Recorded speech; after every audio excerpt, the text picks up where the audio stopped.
Ce qui se passe actuellement en Angleterre, c'est voulu. Je m'explique.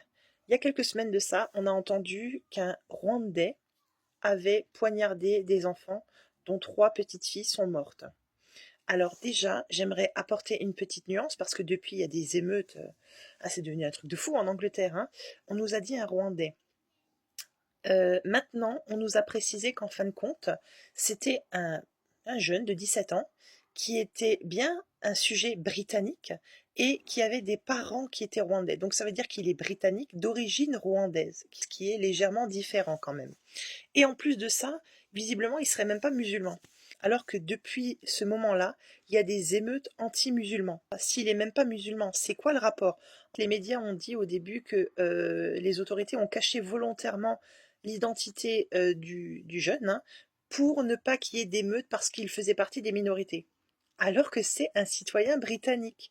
Donc vous voyez, maintenant, ils ont sorti l'origine du jeune, et bien sûr, depuis, il y a des émeutes. Parce que maintenant, tout le monde se révolte pour dégager les immigrés, les étrangers, et plus particulièrement les musulmans. Sauf qu'apparemment, c'est même pas un musulman. À chaque fois qu'il y a eu une guerre, il y a toujours eu un déclenchement. Et pour moi, ça, c'est le déclenchement. Quand on voit aujourd'hui les vidéos qui circulent avec les émeutes, mais ça fait peur. J'ai britannique d'origine rwandaise n'est même pas musulman. Là, en ce moment, il y a les hooligans qui sont en train d'essayer de virer les musulmans de leur pays parce qu'ils disent que c'est leur faute. Je ne sais pas quelle est la religion du jeune en question, mais admettons qu'il soit catholique, ce qui est possible. On fait quoi demain? On dégage tous les catholiques? Vous voyez comment on arrive à monter les gens pour essayer de leur retourner le cerveau, quoi. C'est un truc de fou. Et moi, j'aimerais bien savoir autre chose. Ils sont où tous ces gens-là qui font des trucs comme ça? Parce que je sais pas si vous vous souvenez, il y a quelques années, il y a aussi un gars, un gars avec la barbe, qui a agressé des enfants dans un parc. On n'a plus jamais entendu parler de lui. Il est où? Il est en prison, il est retourné, je sais pas où, peut-être dans son pays. Parce que là, pour le Rwandais, si lui, il est né en Angleterre, c'est bien son pays, l'Angleterre, on est bien d'accord. Donc on fait quoi? Moi, je pense que c'est encore une fois pour monter les gens les uns contre les autres, pour les diviser. Parce que demain, vous dites, oui, c'est un Brian, blond aux yeux bleus, écossais, qui a fait ça. Ben forcément, il va pas y avoir le même impact, puisque il est chez lui et c'est quelqu'un de chez eux, quoi, d'origine. Donc on fait comment? Alors que là, punaise, ça tombe juste bien, quoi. C'est un peu pas de chance. Les gens s'arrêtent à ce qui a été dit, c'est-à-dire, bon, étranger, tout de suite. Alors que là, c'est un petit peu plus mitigé, hein, si vraiment on regarde la réalité. Alors après, je suis pas anglaise, je suis pas sur place, mais quand on voit les émeutes, on peut se dire que ce qui est en train de se passer là, ça peut se passer dans n'importe quel pays. Il y a personne qui est à l'abri. Et si, encore une fois, c'est une manipulation pour monter les gens les uns contre les autres, qui d'ailleurs fonctionne bien, parce que quand vous voyez les vidéos des émeutes, punaise, ça fait peur, quoi. Eh ben, on se dit que tout est possible. Ça peut arriver chez nous, ça peut arriver en Espagne, en Allemagne, en Italie, ça peut arriver un petit peu partout, quoi. Et on va faire quoi si ça arrive? Vous savez ce qui nous pend en est à ce moment-là? C'est une guerre civile.